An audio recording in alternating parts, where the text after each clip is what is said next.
So you want to make a quick and easy, down and dirty, simple tea tunic, medieval style. And that's what we're doing today. To properly understand how to start, it's easiest to start with a template, which you can easily make out of a simple piece of paper. So let's take our piece of paper, fold it in half, then fold it in half the other way so it's now folded in quarters. Now rip out a square in the outside corner, or rectangle, it doesn't matter. Next, rip a small triangle out of the opposite corner where all the folds meet. When you open it, voila! Tea tunic template complete. You will have 3 lines to cut, and hemming is nominal. Next, it's time to measure. So take your model and measure from elbow to elbow. Measure from top of the arm to bottom of where you want the sleeve. These are supposed to be baggy, so give it a generous measurement. Next, measure from shoulder to knee, or however long you want it. Bear in mind, these are generally longer than regular shirts as they are belted for you to hang your pouches, swords, or other items from, and hang well below the belt. It's also a good idea to measure the width of the shirt to double check it's the correct width before you start. Once you have all these measurements, you can write them on your template so you know how to cut it. Remember, it's always easiest to measure twice and cut once than the other way around. Gather everything you need.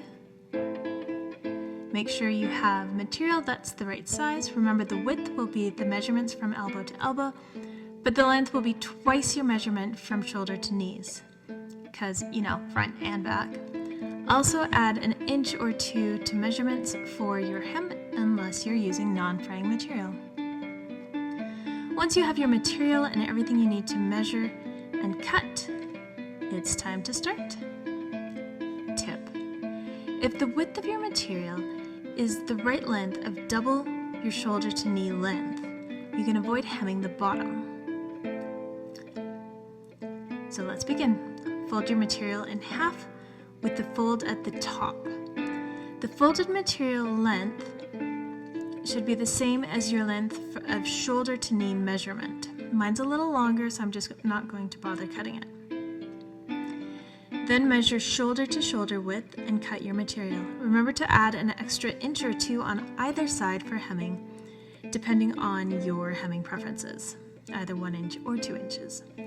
Be sure your material is lying flat before you cut it. It's worth taking extra time with this step, or you may end up with crooked lines and different material lengths, and no one wants that. I fold the material once more just because it's easier, and then we cut it.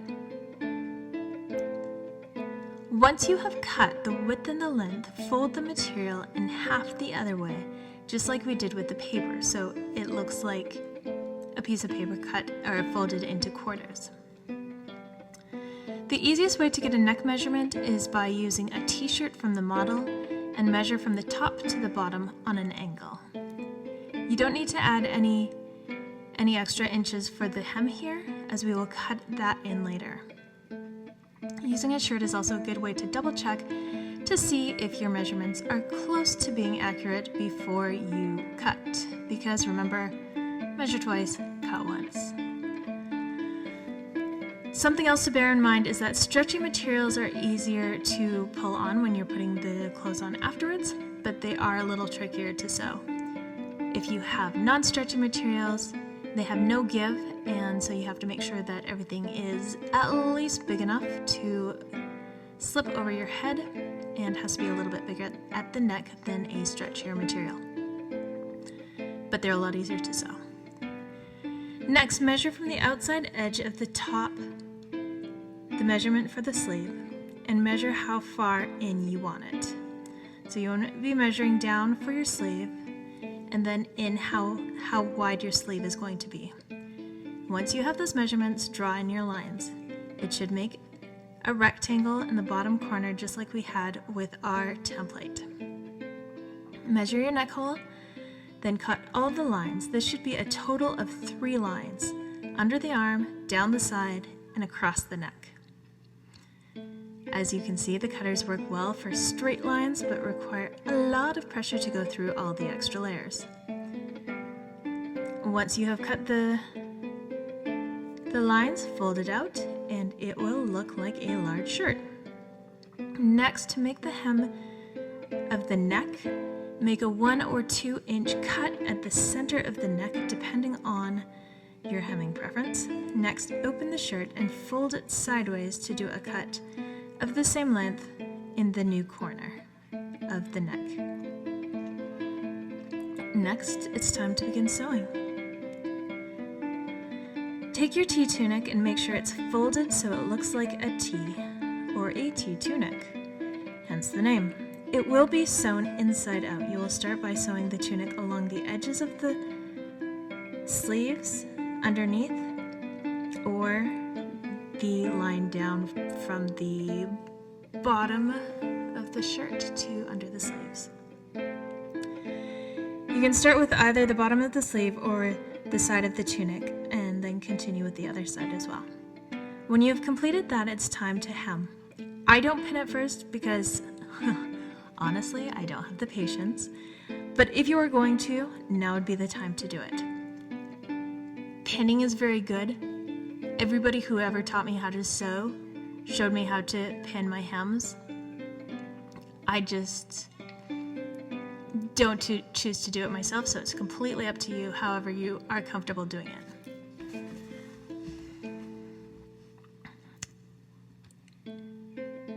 Especially with materials that fray, you want to make sure that you fold the material twice. So you're not just folding it over once, you're folding it over, and then you are folding that over one more time. And this is for the hems, not for the seams. If you're not using straight pins, fold small sections at a time, sew that section, then fold and sew the next section, and repeat ad infinitum.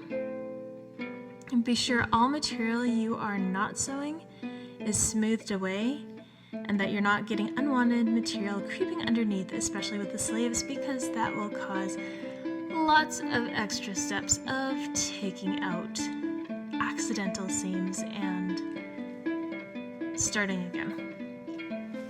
So be sure to know where all of your material is before you begin sewing.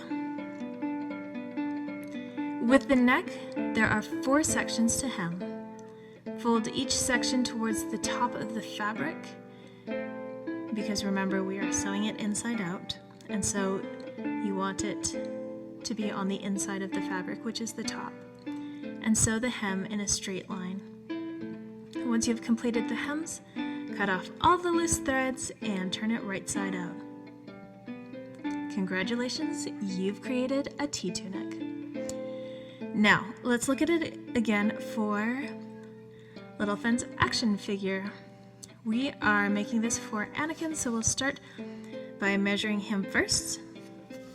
All the same steps apply, so that we did before, but obviously in miniature form.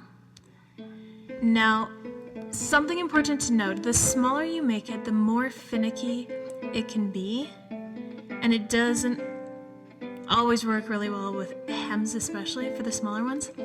So if I am hemming, I just turn the material once instead of twice. And here we go.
And here's the finished product. It doesn't look like Anakin wants to wear it because there's no give in this material and no give in his arms. But I'm sure we can find somebody who does. You can see that it is the right size though, which is always a plus. And now for the final reveal. And Finn puts on his tea tunic. It's a little awkward, but he manages it. And then out comes a Lego action figure with movable arms. Works much better for the mini tea tunic than the Anakin one did. And look how happy he is. Tea tunic complete. If you have any questions, leave them below in the comments, and happy sewing! Be sure to join us next time for our tea tunic dresses, and like, subscribe, and follow, and we'll see you on the next one.